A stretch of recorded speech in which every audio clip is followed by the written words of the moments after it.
Welcome back. We are starting a new chapter, and that is a chapter on decisions under risk and uncertainty. The reference material I have taken from Managerial Economics book by Thomas and Morris. This is the 12th edition book, and also from Intermediate Microeconomics by Hall Variance. First of all, let us understand uncertainty is pervasive. So far, we have been discussing all the topics in our managerial economics course as if the things would definitely going to happen. But think about it. What is going to happen to share market today? Is it going to go up? Is it going to go down? We cannot say it with certainty. How about weather? We are, as a farmer, we want to plant some seed. We don't know how is going to be the weather, and weather would definitely affect the outcome. So whatever way we look at it, the uncertainty is pervasive. Question is not why we should study uncertainty. Question is that why we were not talking about uncertainty so far. So the idea is that basic fundamental remains the same even when we are talking about risk and uncertainty. The fundamentals that we have learned earlier are still valid, and therefore that thing we studied is good for us. But we should also pay attention to uncertainty. So I already gave you some example where that makes it very clear that uncertainty is a fixed thing in our life, that things are not certain. When it comes to uncertainty, we use two different terms, risk and uncertainty. Of course, they are similar. They say that what we are going to do will not lead to a particular outcome. Like if we throw a dice, we can get 1, 2, 3, 4, 5, 6, or if we toss a coin, either we are going to get head or tail, or we plant seed, either weather is going to be nice, so we may have bumper crop, or we may have a very bad outcome. So this is what is the similarity between risk and certainty, that it talks about uncertain outcome. But what are the differences? When we talk about risk, we are able to enumerate all the possible outcomes. Not only that, we are not only able to enumerate all the possible outcome, we are also able to assign probability to all possible outcome. Now the thing is, with probability, if we have, let us say, n different outcomes, and we assign pi probability to ith outcome, then sum of pi over all I has to be equal to 1. It cannot be less than 1, it cannot be more than 1. So when it comes to risk, we are able to list all the possible outcomes, and all the possible outcomes are given along with their probabilities with which they are going to happen. Like when we toss a coin, and if we know that the coin is fair, the head will happen with probability half and tail will happen with probability half. Okay. Now, as opposed to risk, in uncertainty, there is a problem. Either we are not able to list all possible outcome, or if we are able to list them, or then we are not able to give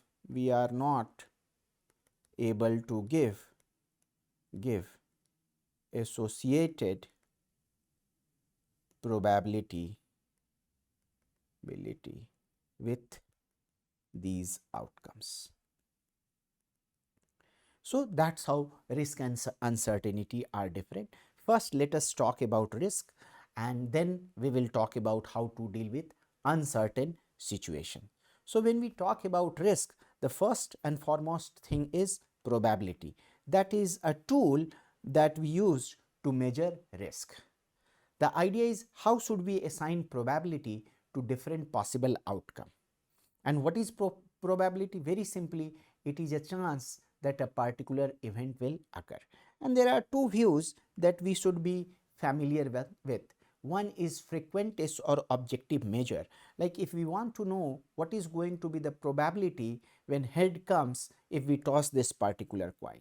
So if we toss this coin, let us say n times, and r times head comes, then we can say r by n is the probability that head will come. But it's very much possible that if we change n, then this r will also change and it no longer be the same. But there is the argument that as n keeps on going up, the probability that we get head becomes stable and we get that particular value. This is a frequentist because we are obtaining the probability by the frequency of getting the head when we toss a coin. So this is an objective measure.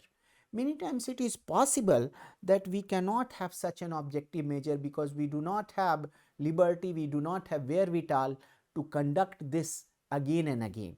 Let us say I am investing some money in share market, and now I have to figure out how this particular share is going to do. Of course, it depends on several factors. It depends on government regulation, it depends on world market economic situation, and so on. So of course, this thing cannot be repeated again and again, and therefore we cannot have an objective measure of probability. So there, subjectively we have to assign a particular probability through our experience, through our knowledge about similar but different happenings, and so there one can use subjective measure to assign probability. So these are the different ways. Of course, one should understand they are different, they are fundamentally different, but because objective measure, you move from one person to another person, similar kind of thing will happen. But in subjective measure, if you change from person to person expert, the values would be different. Nevertheless, both techniques will give you a number that can be used to assign probability, and that's what we are interested in as of now. We will not go into that deep, that we will try to differentiate between frequentist measure or subjective measure of probability. When it comes to probability, we also need to talk about probability distribution. Simply that if a dice is thrown, either we can get 1, we can get 2, we can get 3, we can get 4, we can get 5, we can get 6. And if it is fair dice, then it will have, all will have 1/6 probability to occur. And because this outcome will take discrete values, so that's why we can say it is discrete probability distribution. It's also very much possible that we do some experiment and it takes a value, any value between a to b, any value is possible, and there it is, we can say it is continuous. But when we have continuous setting, then there are infinite numbers, we should understand that between a and b, and then the probability associated with a particular value has to be equal to 0. That's the nature of continuous. Here we can say, here this is if we are talking about uniform distribution, and that's a kind of distribution. Let me correct the spelling.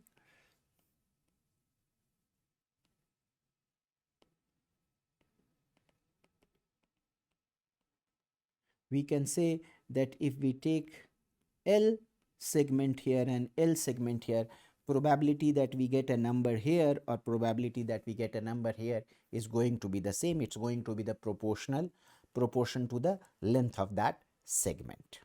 And so that's how these two distributions are different. I believe this is a revision for you. You must have done discrete probability and continuous probability distribution in one of the courses on statistics. So I don't want to go into that deep, but I also wanted to touch just to refresh your memory.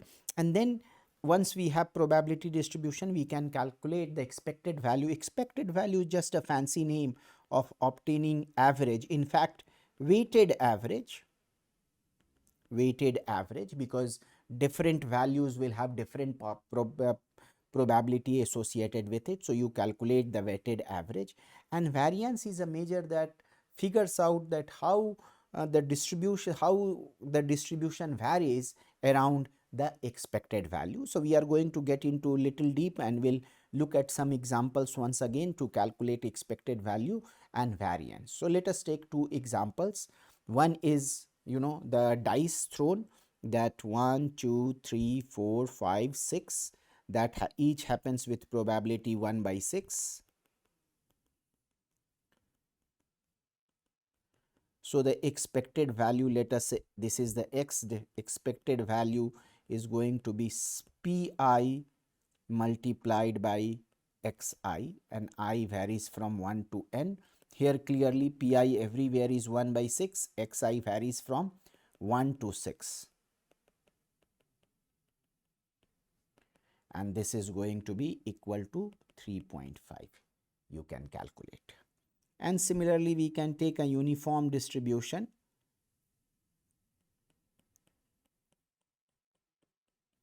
And this is 0 to 1. If we want to see how the distribution looks like, everywhere, this height has to be equal to 1, because when you sum up the probability, it's going to be equal to the 1. How we can sum up here? Because this length is 1, this height has to be 1, because sum of the probabilities is going to be equal to 1. And so, how much is going to be the expected value? Of course, we can say it is 0 to 1. So, on average, it is at half. So, it is the average that we are calculating. Or you can also have a formula. You can have x f x dx. That is what you have, and this varies from 0 to 1.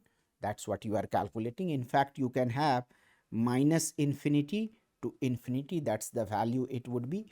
And here we can say fx is equal to 1 if x is between 0 and 1, and it is equal to 0 if otherwise. And so, we will get here 0 to 1 x, fx is 1. So, x dx, what you can get is x square by 2, 0 to 1, on average you are going to get it as equal to half, and that is what the expected value would be. So, we have figured out expected value is basically summation pi xi if this for, we can say, discrete distribution, and it is going to be x fx dx for the range for continuous distribution. Just a revision, we are not going to get into the details. And so, now we can also talk about variance and standard deviation. Variance is how the distribution is varying from with respect to the expected value. So, we have done this dice 1, 2, 3, 4, 5, 6, and each one of them have 1/6 probability to happen. So, total probability is equal to 1. Average is expected value is 3.5, and variance is nothing. Variance of x represented by var x is simply expected value of x minus mu x, and this we can also write it E of x. E of x is sometimes also written as mu x. This is the square. That's the variance is. Why are we doing the square? Because if we are not doing the square, we are simply calculating the variance, then see what happens.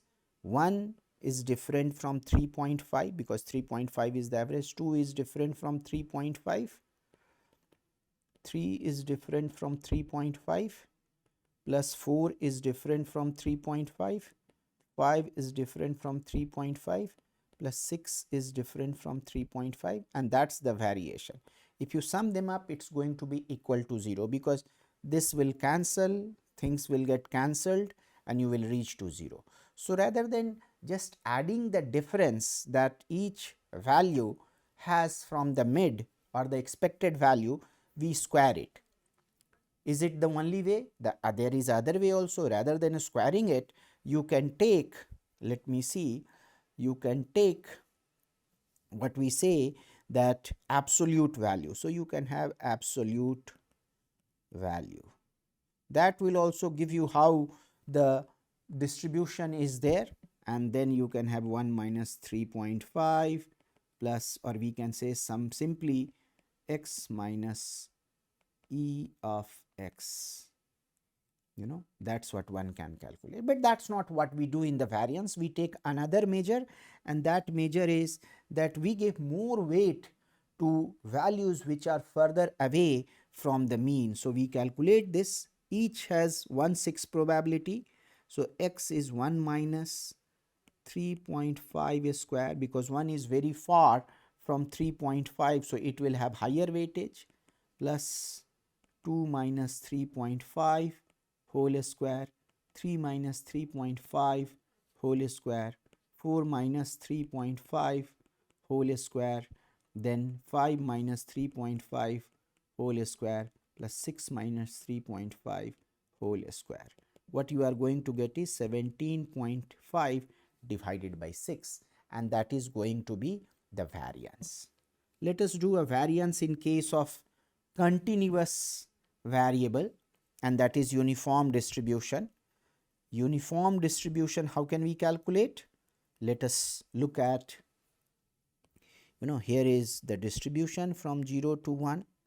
Let us say mean is at half, and this is x. Okay.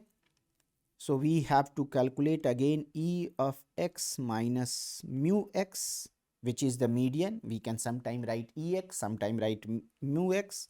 This is whole square. So this is going, because we have to take the expected value, this is going to be, let us say this is dx. And how far this x is from half?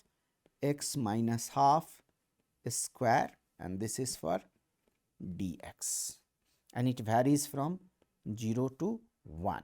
And that's what you can calculate would be the variance of x. And this is going to be, x cube by 3 minus x square by 2 plus 1 by 4x, and it varies from 0 to 1. If you calculate, it's going to be 1 by 3 minus half plus 1 by 4, 12, 4 minus 6 plus 3. So it's going to be 1 by 12. And that's how you calculate the variance. And once you have the variance, standard, let me change the color, standard deviation is nothing but root of variance of x. That's how you calculate. Why we need to have something like a standard deviation? Because anyway we are squaring it here, because if we had not squared it, things would get balanced, because we are calculating the variation from the mean. So half of the numbers are above mean, half of the numbers are below mean, and on average they would be equal to 0. So to avoid getting 0, we are squaring it. By taking the square root, we are bringing back to the same level, and that's why we need standard deviation term here. So I hope these things are clearer to you. Now sometime there could be very, one needs to compare different how different variables are doing, the variables which take different values, and for that to, we need to make it balanced with respect to expected value. So we define something called coefficient of variation. It is a measure of relative risk. It's nothing, we calculate the variance of x and we divide it by the expected value of x. That's what coefficient of variation is. And we would like this number to be as low as possible, because higher the expected value, better we are, lower the variance, better we are, and therefore coefficient of variation should be as low as possible. And this is just a measure of relative risk. Now when we are facing decision under risk, how should we decide? Typically we have three rules. The first rule is that you maximize the expected value. You check, let's say you have 3 projects A, B, C. You see which one is giving you the highest possible expected value, and you should pick the project that gives you the highest possible expected value. So that is what is the maximization of expected rule. So that's one rule, rule number 1. There is another rule that says that mean variance analysis. What is the mean variance analysis? It has 3 components. One component is that let us just compare A and B. If it so happens that E of A is greater than E of B, what it means? The expected value that you get, on average the value that you get in A is more than the average value that you get in B, and the variance of A is less than variance of B. The risk involved, because variance is a measure of risk involved in A is lower than the risk involved in B. Very clearly you should choose A. As simple as this. Second, that if EA is equal to EB and variance of A is greater than variance of B, very clearly you should choose B. What does it say? That in 2 cases your expected values are the same, then you should choose the project which is less risky, and of course because variance of A is greater than variance of B, B is less risky, and therefore change B. Third is that if variance of A is equal to variance of B, means risk involved is same in both the project, but expected value of A is greater than expected value of B, choose A. These are the rules that we follow in mean variance analysis. One thing you should be careful about, that list is not exhaustive. It gives you result in most of the cases, but it doesn't give you result all the time. So you have to be careful about it. The third rule third decision making rule is when you are under risk, is called coefficient of variance analysis. Clearly you need to calculate coefficient of variance in all the cases, and you have to pick the project which has least coefficient of variance, and that's how you make decision under risk. So let us take an example. The example I have taken from Thomas and Morris, chapter 15. So there is a restaurant and it's operating in New York, and it would like to open its branches, one more branch, and so it has done some survey, and the result is given here, that if it opens branch in Atlanta, this is what happens. If it opens branch in Boston, this is what happens, and if it opens branch in Cleveland, this is what happens. So weekly profit in case of Atlanta is $2,000 with probability 0.2, $3,000 with probability 0.3, $4,000 with probability 0.30, and $5,000 with probability 0.20. So we can calculate the expected value, and one I am doing it, we will not do it all. So 2000 multiplied by 0.20, 3000 multiplied by 0.30, plus 4000 multiplied by 0.30, plus 5000 multiplied by 0.20. So this will give you 400, this will give you 900, this will give you 1200, and this will give you 1000. So if you add 13, 25, you will get $3,500. So this is what it is. And similarly you can calculate the variance. How much is the variance?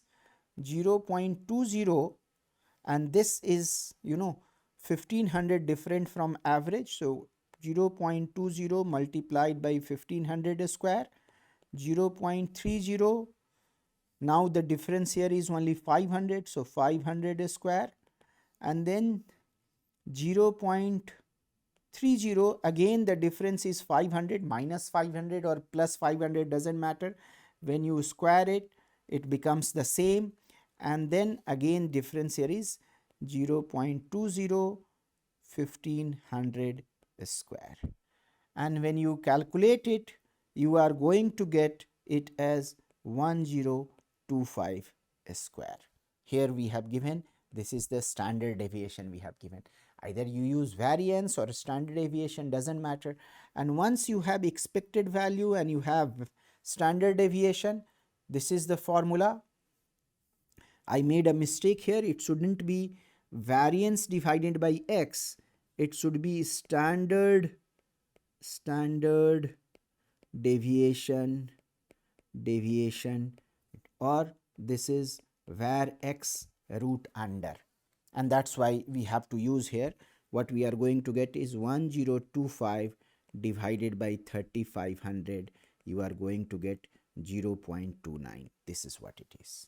And in all the three cases we have obtained 3750 is the average here, 1545 is the standard deviation, and coefficient of variance is 0.41, and similarly that you have calculated here. So here we can say this is A, this is B, this is C. If you use maximization of expected value, clearly you choose Boston, that is given by B. If you use mean variance analysis, so mean variance analysis 3500, here standard deviation is lower, so of course you will not choose Cleveland. But how about Boston versus Atlanta? That is not clear.